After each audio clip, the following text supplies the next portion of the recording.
Welcome back. It is 1660. So exciting. In the last one, we did lose Phineas as well. So we are playing as Ghost right now. We are also following Sarah a bit. I don't know where here she is over here. We're following Sarah a bit. So she's currently pregnant. We need to get more Sims in our main family line. So we don't actually have a lot of birthdays this year. We have Nini Gret Waldrett, no 4, 8, or 17. We have Trinity and Mercy Dubois, no 7 or 14. And then will I get married? No, 1 through 6. Ooh. Okay, so Mercy is marrying, but not Trinity. Okay, I need to fix this, but that's later me problem. Solomon Waldrick is now rolling for how many years he has left. Only 3.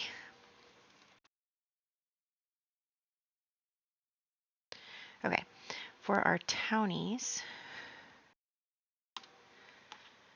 we have a young adult in Judith. No 3, 9, or 20. And we have a child in Charity, no 13 or 19. Okay, we're starting off strong. We're starting off good. No deaths. So let's hop into the game. Okay, so we are here with Phineas in his little, empty lot, but we are going to send him out to see some other people, maybe, at least to kind of find an explanation for me getting a gramophone around here.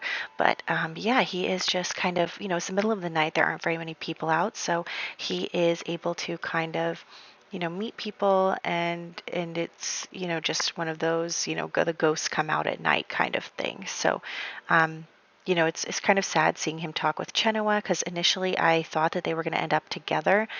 I thought that we were going to be able to have Anqui and Bernard kind of do their thing, and then the kids get together as well, but that obviously is not going to happen right now. But we are going to play with Phineas still. He is going to encounter Grim. Grim, has felt that he is working on his ghost powers. He's noticed that.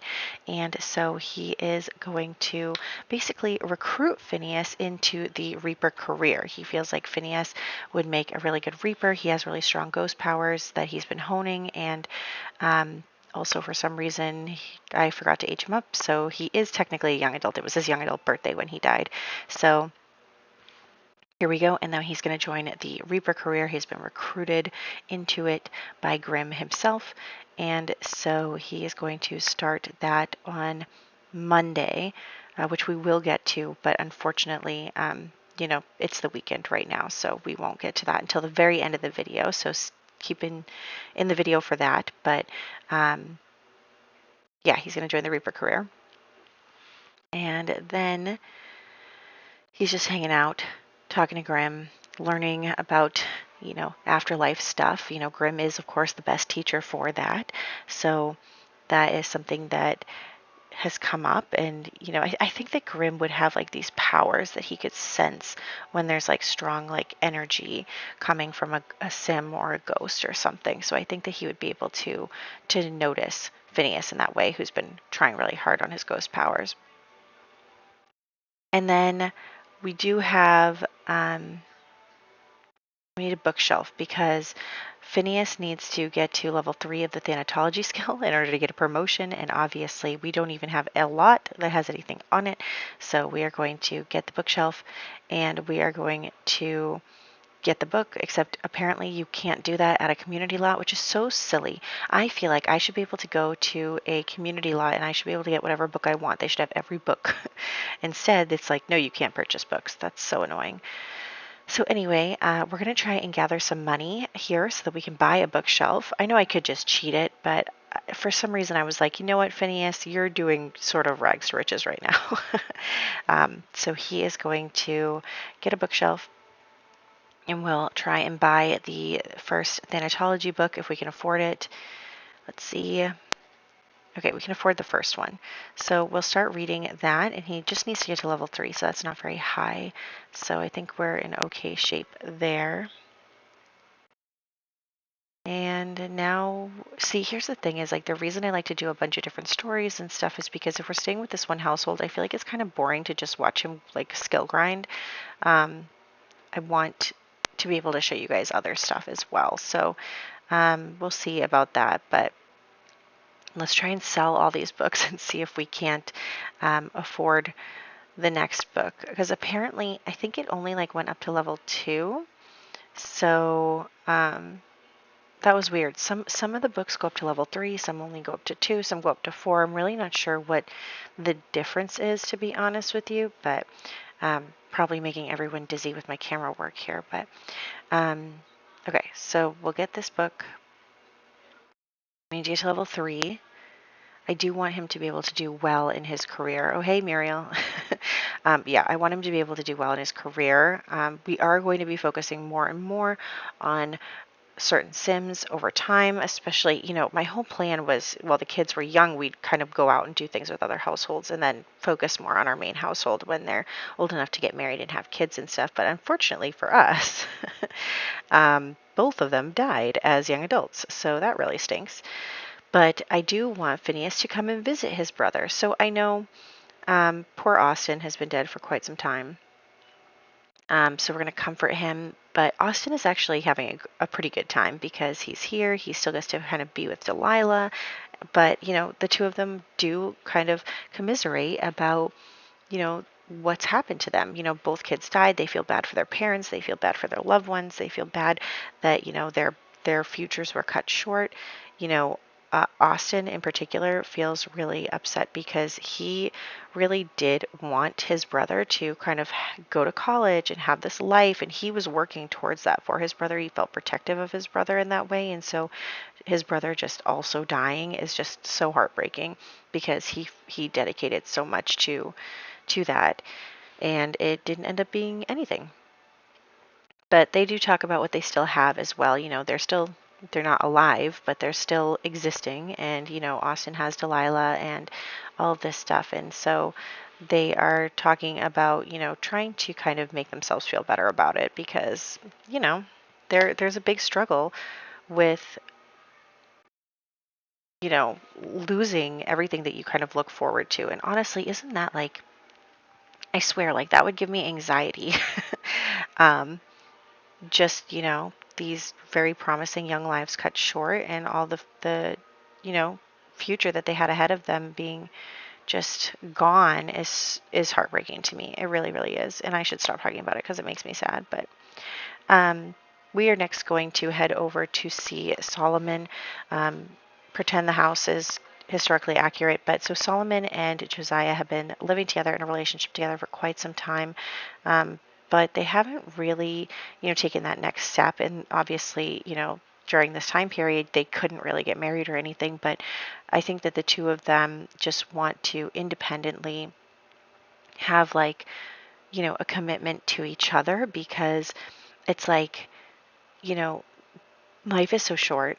And after losing the kids and everything, like Solomon was just, totally heartbroken and like really deep in his grief. And so now that it's been some time and everything, they're thinking like life's too short. Like I want to, commit myself to you in front of God, but, maybe not, the people won't allow it, but, you know, they believe that they can commit themselves and that they can, quote unquote, be married, even if it's not in a legal sense. I mean, there's no government they're giving a certificate to or anything, but they believe that, they can live the rest of their lives happily together, just like Solomon had thought that he could do with Bernard, but that's a different story.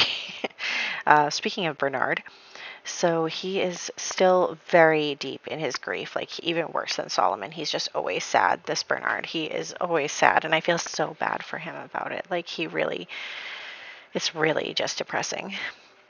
But we are going to have him mourn some more, and then until it becomes like a normal time.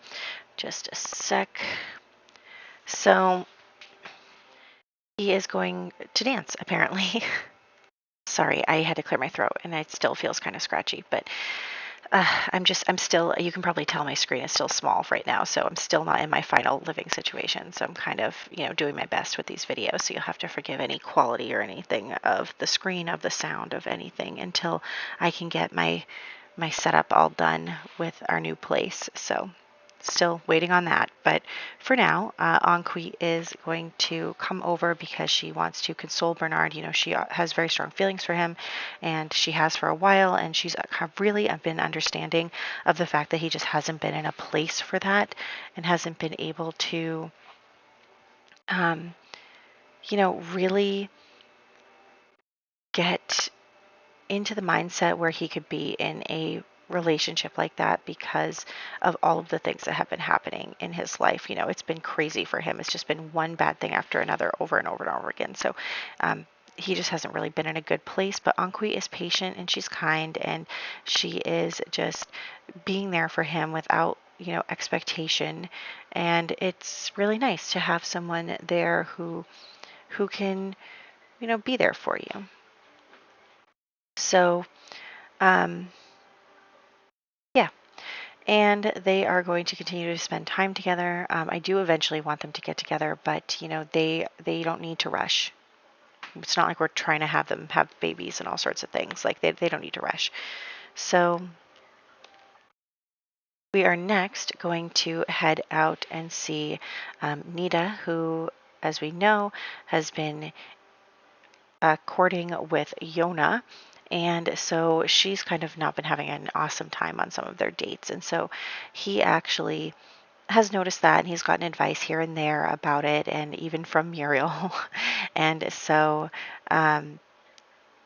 he's like, you know what?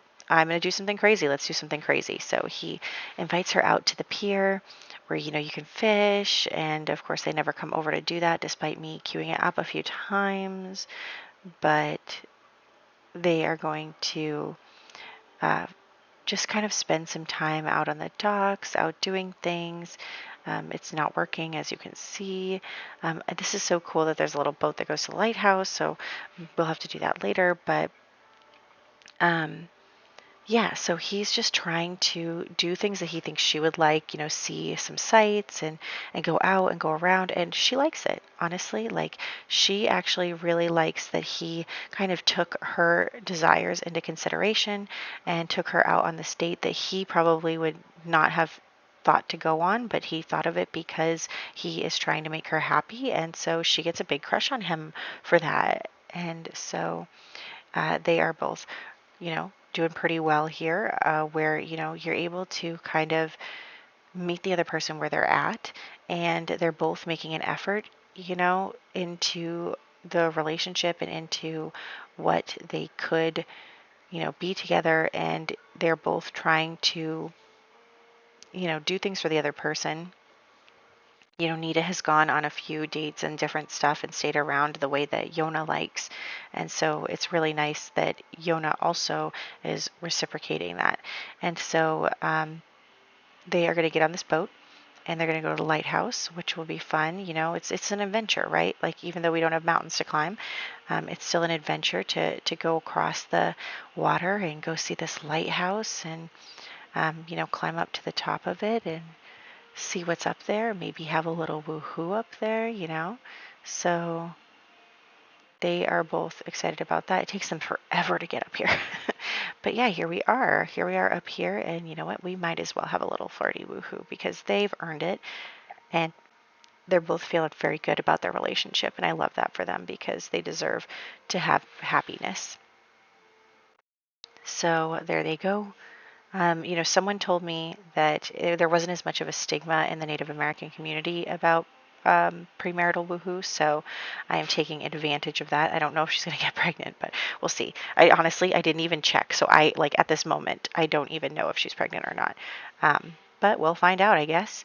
So then we are going to actually have the next thing is that what's his name? Chogan is going to go here with Uncas and basically be having a meeting with Tom about stuff. They're both leaders of their community and they need to have this alliance with each other where they, you know, have meetings and discuss things. And so that is something that he is trying to train Uncas into, learning this next phase of being a leader. And Uncas is into it. He is very much a good son and a loyal and obedient son.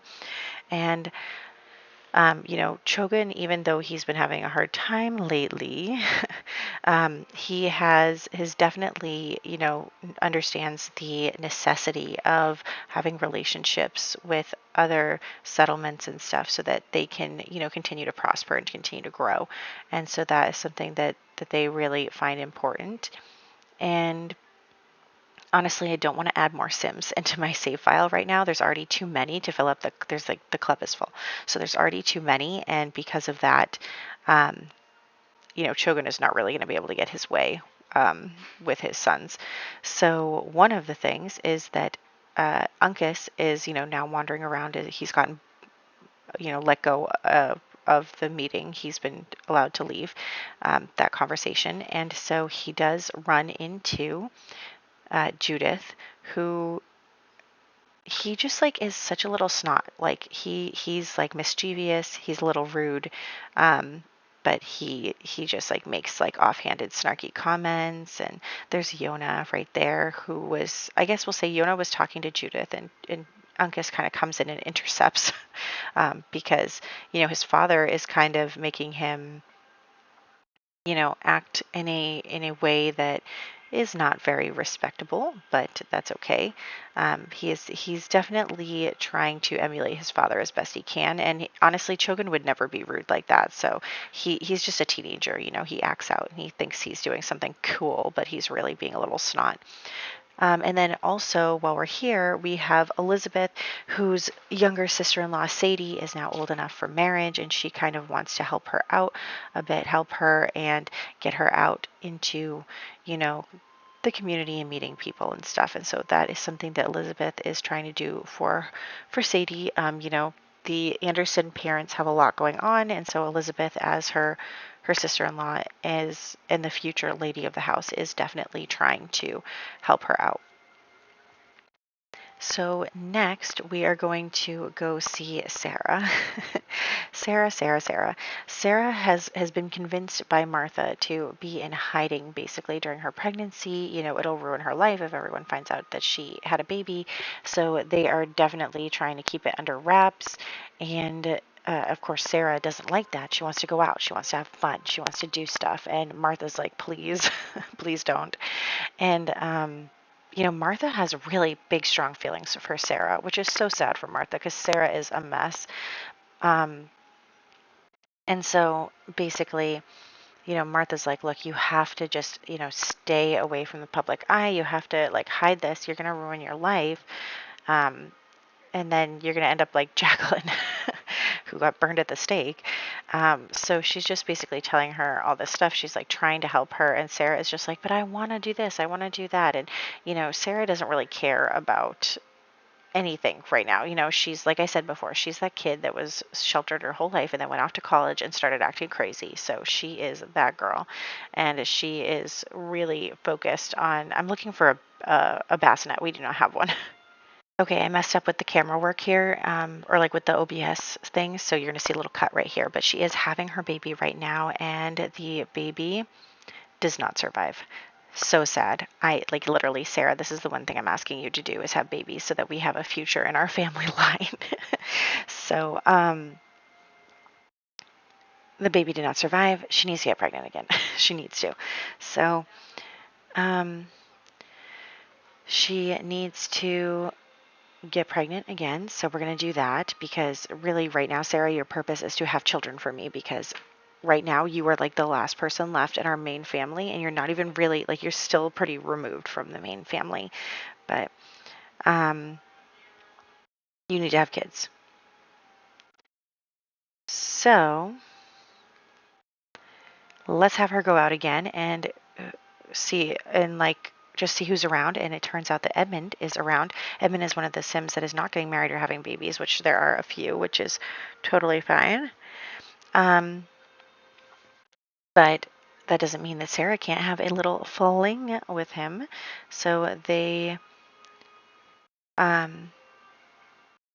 Yeah, they are going to do that. If, everybody else would just go away so that I can make these two friends with benefits or woohoo partners, whatever the Sims terminology is. So they are going to do that. She is just going to have some fun. I want her to get pregnant again.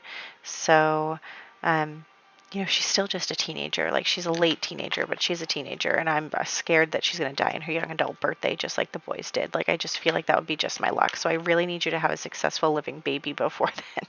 Just do that for me. Just that one thing. So we are going to finally, get them to be woohoo partners, get them to woohoo, and we'll see if we can't get her pregnant again. I'm so sad that the first baby died already. Like, we're not doing well. We're not doing well. So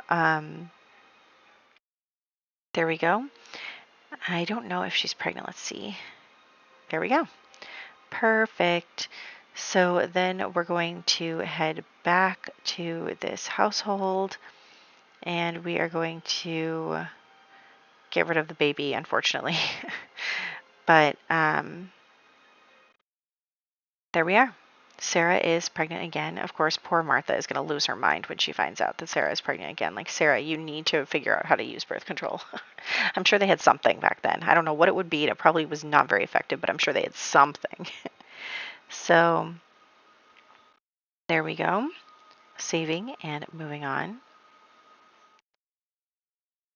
And then we are going to head over to the Phelps' household. Now, as you know, little Amos has been growing up, and Nicholas and Muriel have been kind of trying to not merge, what's the word? Mold him into the young man that they want to succeed the family and, take the family to great heights. And so Mia has been the only one who's kind of been like, you need to not put pressure on the kid, like, you need to let him live his life, blah, blah, blah. And Mia has been totally getting in Muriel's way this whole time. Muriel has stolen her husband, but Mia is still the lawful wife, and just everything has kind of not been exactly how Muriel would want it because Mia has not stepped away from the family, because Mia is getting in their way about the kids. Like, she just is always in Muriel's way, and Muriel's life would be so much better if Mia was not in it. So, they're out in the woods. There's not very many people around, except for Nicholas, who needs to go away. Also, I don't have life's tragedies right now. I had to update all my mods, and I don't have that one right now. But basically, Muriel is going to stage a little accident for Mia and then come back alone. And Nicholas, of course, knows something's up. And she's like, I don't know what you're talking about. Mia is still in the woods by herself. She wanted some time alone. I left her alone. So he's definitely like, okay, but he does not know where she is. And they are going to find out. And poor Amos, Mia was really the only one who was like on his side. I mean, I think that Muriel and Nicholas want what's best for him, but like, Mia was the only one who cared about what he wanted. So anyway, Mia has been killed. She is dead now, but by the morning, the animals will have gotten to her, and so they will not be able to prove one way or another what exactly happened, and Muriel is going to get away with it. Of course, Muriel immediately wants to marry Nicholas, make herself established and everything, but that is not going to happen right away. Obviously the optics of his wife dying and immediately marrying your mistress is not good, not a good look. So they are not going to do that right at this moment. But I am going to do some birthday things, and we're going to do some birthday things, and then we're going to go back because it'll be Monday and we'll be able to do our first day of the Reaper career. So the video is not ending just because we're doing birthdays right now. We are going to do that, and then we are going to go and do Phineas again at the Reaper career now that it is Monday. So here we go. Some of the kids are aging up. The birthdays are Nini Gret Waldrick becoming a toddler, Trinity Dubois becoming a teenager, Mercy Dubois becoming a teenager, Judith Smith becoming a young adult, Charity Anderson becoming a child, and Mia Phelps passing away. So those are the birthdays for this year. And there is little Charity. And I don't know. This part's not so exciting for me because I just put them in like regular outfits, canned outfits. So let's skip ahead to Phineas. So unfortunately for us and everybody else, the Reaper career is a little buggy. And I was trying to figure out what my problem with it was, but I Googled it and it turns out that a lot of people had the same problem as I did while trying to play this career. So unfortunately, there is an issue with that. But we'll just do our best for now. We're just going to do the best we can. And then, yes, so here we are at our first gig where we're going to go reap the souls. So here they are just lying on the ground. And, you have to do the whole thing where you investigate the cause of death, try to figure out what exactly happened, and then also um, trying to, reap the souls. And I guess you can get feedback. I didn't really see that option, but there wasn't really very many sims around, so maybe that was the problem there. So I did get 3 of them, but it says that there are 4, and I spent so much time looking around for the 4th sim, like I could not find them. And maybe you're screaming at me, being like, "It's right there," but I didn't see it. And I googled it, and I guess a lot of people had the problem on this. They were like, "Oh, you have to but like I can't reset and come back in because a sim is dying on the lot, so you can't just like go to manage worlds or something. Like you can't." So anyway, it really stinks. And for some reason, I can't go into create a sim. And it's just like I could not figure out how to overcome this bug without just waiting for the workday to end. But yeah, so that kind of stinks. Our first day is a little bit of a bust, but Phineas is going to do his best and try and be a Reaper. I'm probably making you dizzy by looking around, trying to look around and around and around and see where the deal is. But yeah, Phineas is now a Reaper. There he is. And he is trying to do his best. And I think eventually, I think we are going to, we're going to try and revive Phineas eventually. I think we're going to have Sarah have some kids and stuff. And I think we'll probably have Phineas reincarnate as one of Sarah's children and then keep playing that way. But, I don't think that we're gonna like play with Sarah necessarily, except for as that she needs to have children. So anyway, that's where we're at. I hope you guys enjoyed this part. I know it was kind of all over the place, but Phineas is getting into his Reaper career. I actually have not played with this career. I barely played with Life and Death, but I'm excited to try it out, and I hope you guys are too. A little segue from our normal stuff into the supernatural. So I hope you're enjoying, and I will catch you in the next one.